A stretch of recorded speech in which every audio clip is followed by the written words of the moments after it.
What's going on, everybody? This is Brandon down here at Snake River Fly. Got another tying tutorial here for you. This one we're calling the 2-for-1. It's a sculpin. Is it a crawdad? Nobody knows, but the fish eat it, so we don't care.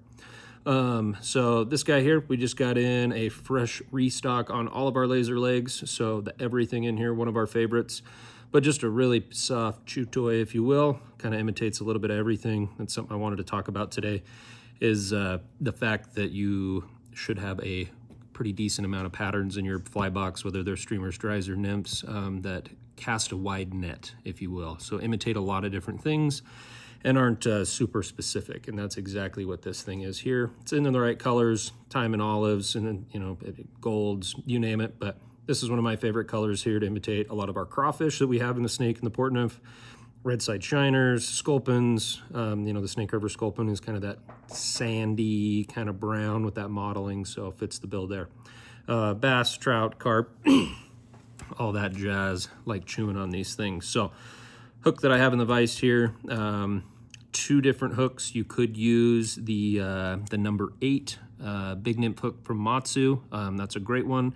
Or if you're big game hunting, this one is the MFC heavy jig, and a number, I think this one's a 4, but I did just get a small restock and have those updated on the site, 4s and I think 2s on there. So I got a set of large lead eyes on here. Had these copper ones handy. Think they look super cool. Not a necessary evil. Other colors, yellows, whites, you name it. Add a hot spot in there if you want. And then some Semperfli wax in a 6/0. I've attached those right up here as that jig starts to bend down into the eye. And so we'll advance our thread towards the back here. Right as it starts to bend, and really the best point is when you let your bobbin hang down, your thread lines up with your barb. And so I got just some good old-fashioned brown marabou here that we're going to create our tail with. And since we're frugal fly tires, and this is a really sweet piece of boo, we're going to strip one side of this, that way we can tie another one later.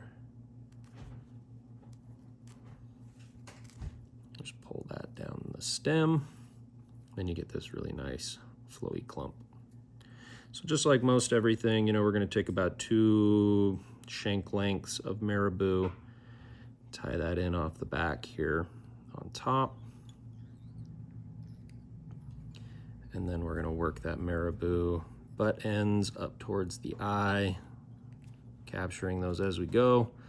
That way we can get a nice clean tie-off point and trim out our excess there.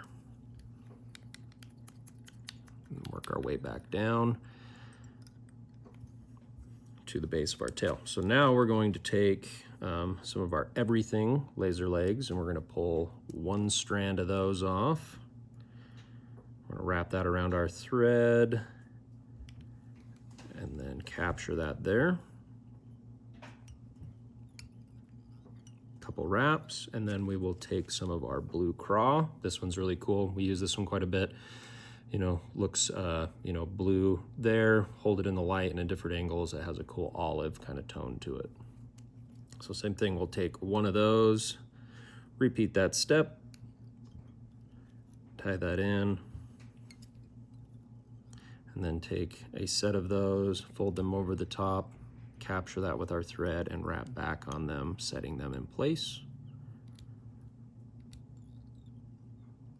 like so.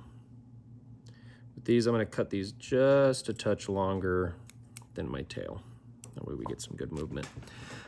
Next step is we're going to take some of our filthy fowl. We got, I think, 3 new colors blended up, and one of these specifically for this pattern. This is going to be our peach peeler here. If you've watched anything over the last couple of years, talking crawfish, all that kind of stuff, peachy tans, or the reference of the peeler has been one of our hottest colors. So we always have to add it into one of our dubbing mixes here. So we're going to take that filthy fowl and we're just going to noodle dub it. We're going to build up a little bit of a body, clean up our tracks, and we're going to advance that thread to about the 3/4 point with our noodle on the shank here. And then at this point, we're gonna create a dubbing loop, and we're gonna add this same peach peeler in there. And all that's gonna do is just create a little bulk and a little volume here on this front end. So whether it's a crawdad or a sculpin, you know, they're not all just one weird tube. They do have some shape to them. So this is just gonna add a little bit, and then we are gonna put some 0G on the head. The Filthy Fowl has a little more rigidness to it with that base fiber, so it kind of helps keep that shape a little bit better. So we're gonna go ahead and make a dubbing loop here. A couple spins. We're gonna keep that right behind the eyes. So we're gonna go ahead with the, I called it a Titleist, but it is definitely a Top Flight. Sam informed me, so I was wrong. I apologize on the previous one. So we're gonna take some more of that Filthy Fowl dub. We're gonna take a pretty good stack of that. Take it in our hands, bring it back and forth until you get everything kind of nice and uniform there. Open up that dubbing loop, and we're gonna stack that in there 50-50. Spread that stuff out a little bit so it's nice and even. I'm gonna put my finger, if you have a legit dubbing spinner, but this one is legit. I'm gonna put my finger at the base of this thread. I'm gonna spin that guy and then let it rotate for a while, and then I can drop my finger down and it'll capture all that. 2 spins for good measure. And then we're gonna grab our brush, pick some of those fibers out, that way we don't trap any of them and we get the most out of it. That length. So now we will wrap this up, stacking this fiber up to behind the eyes, tying that dubbing loop off on top, a couple wraps behind, couple wraps in front. Trim out our excess. Pull that back there like so, and then come in with your brush again and pick that out like so. All right, so next step, we're gonna take another one of those everything laser legs, one single tab, and we're gonna repeat that same step that we did on the back. Fold that, tie it in right there behind your eyes. Grab another blue craw.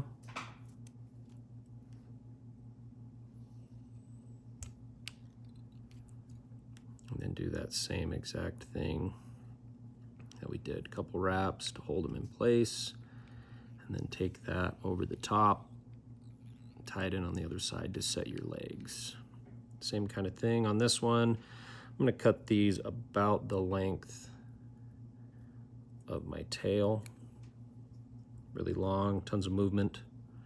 Cool thing about, you know, silicone style legs is they do have some neutral buoyancy, so when this thing is at rest, those legs are sitting there kind of moving and manipulating, just like fins or claws.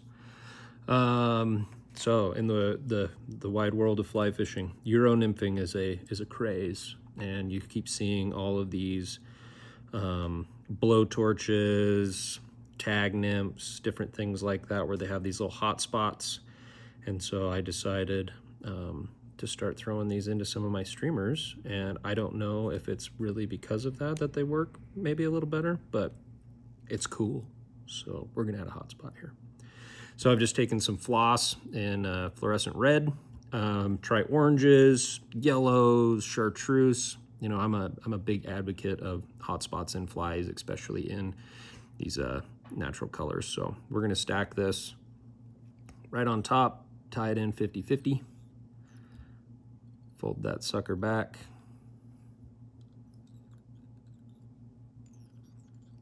Like so. And then I'm not gonna trim it at all. I'm just gonna leave it rough and kind of fill out that belly a little bit there.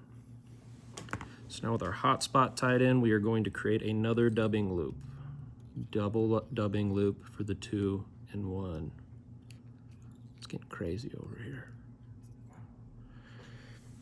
Grab our Top Flight. What is that, a Top Flight XL? It's a good one.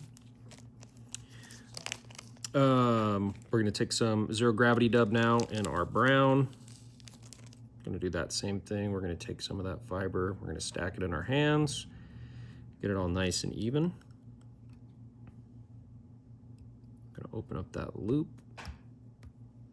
stack that fiber in there. On this one, add a little bit more than you think, just because we are gonna be figure eighting it around the eyes. It'll take a little bit more material to get that head nice and full.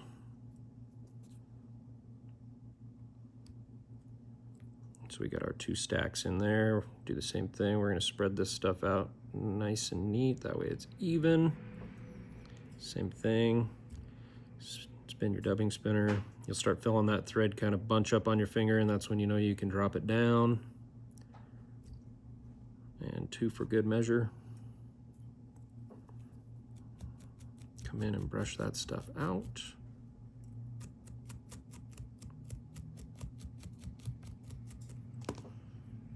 And then we'll pull those fibers back so they're all pointing the same way. We'll do 1 full rotation behind the eyes, up and over,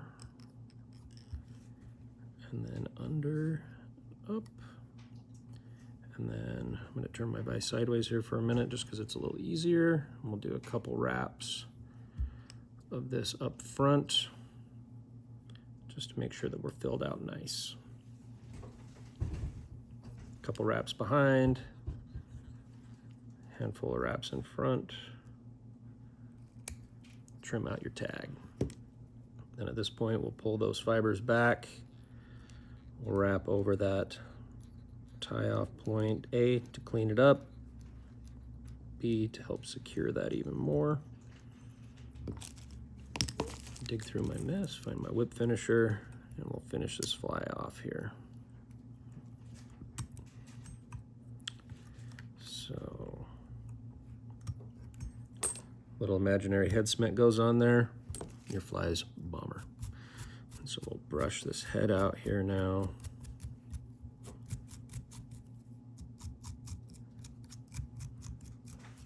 Get that bad boy all cleaned up there. And that right there is the 2-for-1, imitating our sculpins, our crawfish, bass, trout, carp, you name it. If there's crawdads, fish will eat them. If there's sculpins, fish will eat them.